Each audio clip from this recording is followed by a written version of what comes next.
Hi everyone, welcome to Debt Free Diaries. Thank you so much for tuning in.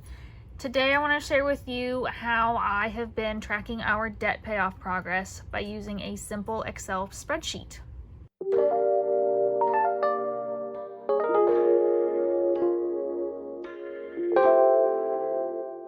If you're new here, my husband and I started with over $200,000 in debt. We've had our share of ups and downs, financial hardships, and job loss, especially in 2020. We didn't like any of that uncertainty, so we decided to get our finances under control. So if something were to happen, we wouldn't be in a bad financial place. We'll have more peace of mind instead. When we started our journey, we had all kinds of debt: car loans, at least 2 credit cards, medical debt, and loads of student debt.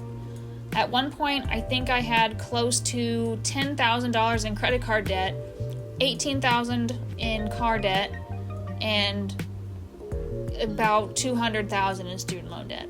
We faced a few challenges at the beginning. We had trouble nailing down our budget categories. To be honest, we still struggle with it because life happens or things pop up that we forgot about.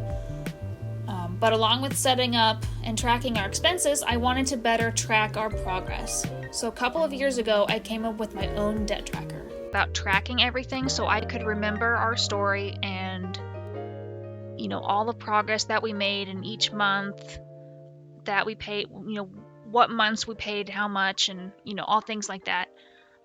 So it wasn't until October of 2023 is when I really started to carefully track what we were paying and when.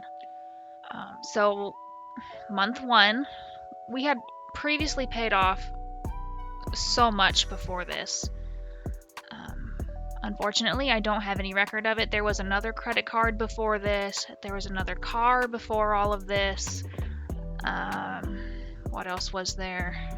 There might have been more medical debt before this. But like I said, I don't have any solid record of it, and I wanted to keep careful track going forward. So October 2023, we were tackling this smallest debt here, and we paid it off in 5 months. I also kept track of how big our snowball was. So at the time, it was probably, I don't even know. Nope, I don't have that on here. I don't have what the minimum payment was. We'll call it, you know what, I don't think it did have a minimum payment at that time. Because I think that's when 2020 happened, and I think everything was 0. So we just kind of threw everything that we had at it. And so I think our snowball was like $437. So once we got down toward the end, then we kind of lumped, everything else into the second one. This money came from a lot of my side hustles for DoorDash, because that was November, December, January were really good months for DoorDashing around here. So that's where a lot of this money came in. We paid this debt off in about 4 months. So once we hit this one, got this one paid off, and at the bottom, like you can see what the total I put what the total payments are, and then this is how much interest accrued by the end of it. So I can see how much interest we paid once I had started recording and tracking. So here is where we paid off our first one. This was that first student loan. In April, we paid off the second one. In June, I finally paid off this stupid credit card. This one was irritating my soul because back in October, it felt like I was making like a large payment, but the interest was even bigger, and it would just eat my payment, and it was very frustrating. So when I was finally able to throw more money at it, it finally went away, and in June was that final payment. I said, "Be gone. I don't want to see you anymore." So that was wonderful. And then 2 months after that, we finally paid off all of this medical from a procedure a family member had. This had no interest. And then when I started tracking the credit card, we had $157.90 in interest. Gross. But yeah, before this, it was just small payment, large interest, and that just drove me crazy. Okay, so then in May, I had to get a new car. This is another story. I feel like I should have just maybe opted to get another new transmission for my old car, but my car was 10 years old. I didn't know how long another transmission was gonna last. Something else could have gone wrong. I didn't know how much more money I should dump into my old car. I was not ready to get rid of it. I kind of wish I had kept it. So that's kind of why I stuck this one at the front of the line. Because it was $13,000. We did it well before the student loan over here. This one really should have been next, but the interest on this was, I think, 9%, and with a minimum payment of $269. And I wanted to get rid of it. It was so disgusting. I missed a payment. I missed a couple payments, one in October and one in June because of, well, money struggles, which is why I got a second job. I haven't paid anything on anything yet this month. Actually, I just paid all of these student loans. Here's all the minimum payments for the student loans that are auto set, which is also silly. So as soon as this is gone, oh, and also we have this medical debt. New medical debt, and we already paid $50 on it.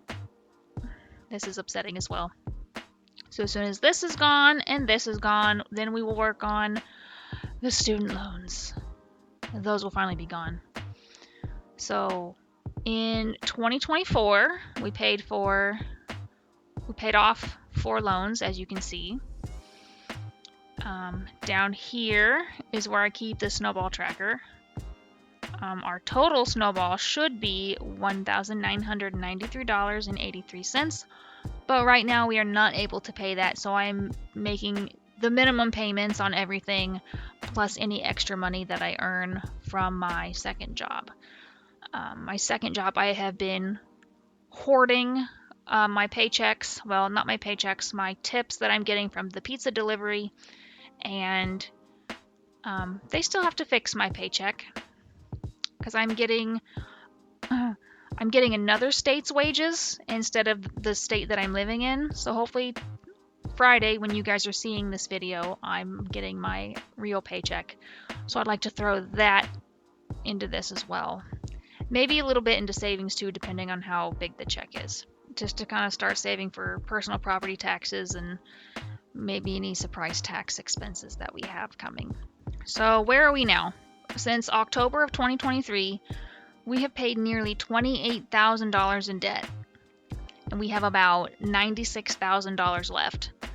I really wish I had an exact number of what we've eliminated so far, but I think it's close to 104,000, maybe more. Like I said, I wish I kept more careful track of everything in the beginning. That would make all of this, I don't know if it would be more impressive or more sad. So, I don't know. That is all I have to share with you today. If you are on your own debt-free journey, let me know down in the comments. If you're thinking of starting your own journey, do it. It is never too late to start. But make sure you plug into a good community, online or in person, to help keep you both encouraged and engaged. Thank you so much for watching, and if you enjoyed this video, don't forget to like and subscribe. Eat, sleep, budget, repeat. See you next time.